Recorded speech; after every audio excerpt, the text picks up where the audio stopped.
Hello दोस्तों, आज की कहानी का शीर्षक है ठाकुर का कुआं, जो मुंशी प्रेमचंद जी द्वारा लिखी गई है। चलिए कहानी शुरू करते हैं।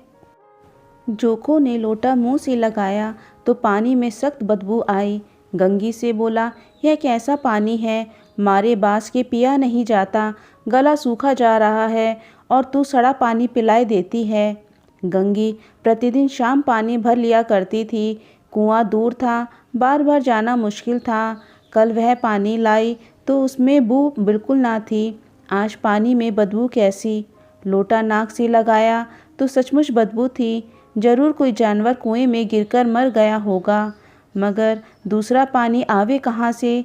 ठाकुर के कुएं पर कौन चढ़ने देगा। दूर से लोग डांट बताएंगे। साहू का कुआं गांव के उस सिरे पर है, परंतु वहां भी कौन पानी भरने देगा। कोई तीसरा कुआं गांव में है नहीं। जोखू कई दिन से बीमार है। कुछ देर तक तो प्यास रोके चुप पड़ा रहा, फिर बोला, अब तो मारे प्यास के रहा नहीं जाता, ला थोड़ा पानी नाक बंद करके पी लूं। गंगी ने पानी ना दिया। खराब पानी से बीमारी बढ़ जाएगी और इतना जानती थी, परंतु यह ना जानती थी कि पानी को उबाल देने से उसकी खराबी जाती रहती है। बोली, यह पानी कैसे पियोगे, ना जाने कौन जानवर मरा है। कुएं से मैं दूसरा पानी लाई देती हूँ। जोखू ने आश्चर्य से उसकी ओर देखा। पानी कहाँ से लाएंगे। ठाकुर और साहू के दो कुएं तो हैं, क्या एक लोटा पानी ना भरने देंगे। हाथ पैर तुड़वा आएगी और कुछ ना होगा। बैठ चुपके से, ब्रह्म देवता आशीर्वाद देंगे, ठाकुर लाठी मारेंगे, साहू जी एक के पाँच लेंगे। गरीबों का दर्द कौन समझता है। हम तो मर भी जाते हैं तो कोई द्वार पर झांकने नहीं आता। कंधा देना तो बड़ी बात है, ऐसे लोग कुएं से पानी भरने देंगे। इन शब्दों में कड़ा सत्य था। गंगी क्या जवाब देती, किंतु उसने वह बदबूदार पानी पीने को ना दिया। रात के 9 बजे थे। थके मांदे मजदूर तो सो चुके थे। ठाकुर के दरवाजे पर 10-5 बेफिक्रे जमा थे। मैदानी बहादुरी का तो अब जमाना ना रहा है, ना मौका। कानूनी बहादुरी की बातें हो रही थीं। कितनी होशियारी से ठाकुर ने थानेदार को एक खास मुकदमे में रिश्वत दी और साफ निकल गए। कितनी अक्लमंदी से एक और मार्के के मुकदमे की नकल ले आए। नाजिर और मोहतमीम सभी कहते थे नकल नहीं मिल सकती। कोई 50 मांगता, कोई 100। यहाँ बेपैसे कौड़ी नकल उड़ा दी। काम करने का ढंग चाहिए। इसी समय गंगी कुएं से पानी लेने पहुंची। कुप्पे की धुंधली रोशनी कुएं पर आ रही थी। गंगी जगत की आड़ में बैठी मौके का इंतजार करने लगी। इस कुएं का पानी सारा गांव पीता है, किसी के लिए नहीं रोका गया। सिर्फ ये बदनसीब नहीं भर सकते। गंगी का विद्रोही दिल रिवाजों, पाबंदियों और मजबूरियों पर चोटें करने लगा। हम क्यों नीच हैं और ये लोग क्यों उच्च हैं। इसलिए कि ये लोग गले में तागा डाल लेते हैं। यह तो जितने हैं एक से एक छठे हैं। चोरी ये करें, जाल फरेब ये करें, झूठे मुकदमे ये करें। अभी इस ठाकुर ने तो उस दिन बेचारे गडरिये की भेंट चुरा ली और बाद में मार के खा गया। इन्हीं पंडित के घर में तो 12 माह से जुआ होता है। यही साहू जी तो घी में तेल मिलाकर बेचते हैं, काम करा लेते हैं, मजूरी देते नानी मरती है। किस किस बात में हमसे ऊंचे हैं। हम गली गली चिल्लाते नहीं कि हम ऊंचे हैं, हम ऊंचे हैं। कभी गांव में आ जाती हूँ तो रस भरी आंखों से देखने लगते हैं, जैसे सबकी छाती पर सांप लौटने लगता है। परंतु घमंड यह है कि हम ऊंचे हैं। कुएं पर किसी के आने की आहट हुई। गंगी की छाती धक धक करने लगी। कहीं देख ले तो गजब हो जाए, एक लात भी तो नीचे ना पड़े। उसने घड़ा और रस्सी उठा ली और झुककर चलती हुई एक वृक्ष के अंधेरे साए में जा खड़ी हुई। कब इन लोगों को दया आती है किसी पर। बेचारे महंगू को इतना मारा कि महीनों लहू थूकता रहा, इसलिए तो कि उसने बेगार ना दी थी। इस पर ये लोग ऊंचे बनते हैं। कुएं पर स्त्रियां पानी भरने आई थीं। इनमें बात हो रही थी।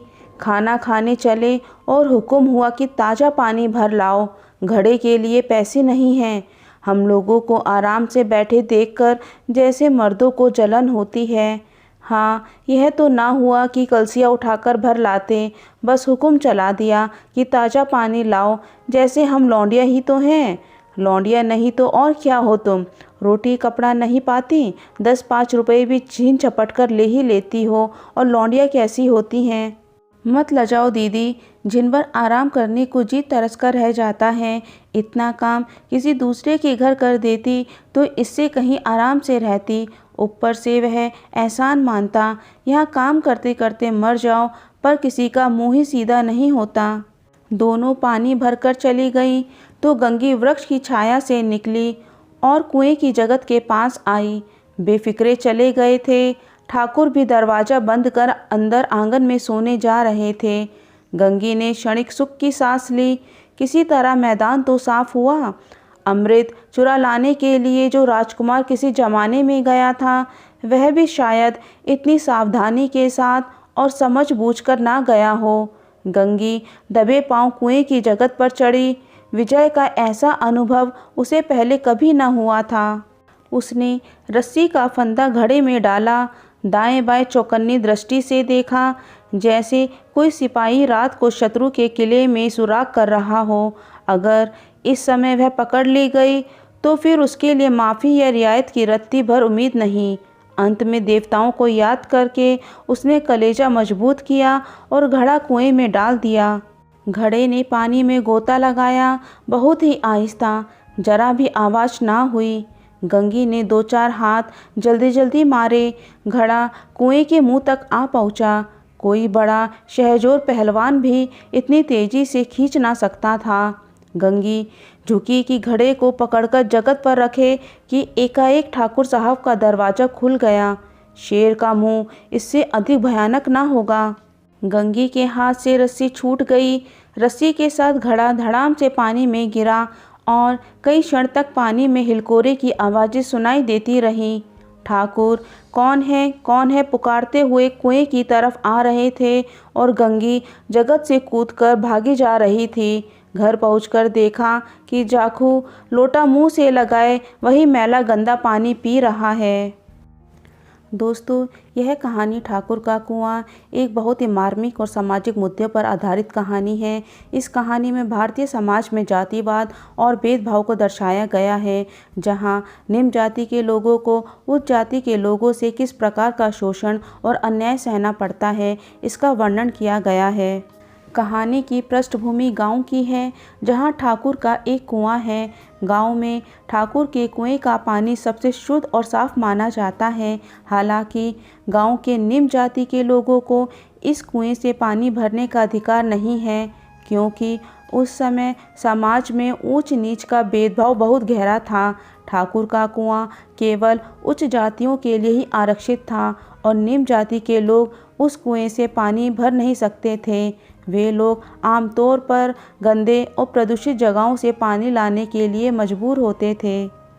दोस्तों, कहानी पसंद आई हो तो लाइक करें, शेयर करें और कमेंट करें और चैनल को सब्सक्राइब करें। Thank you.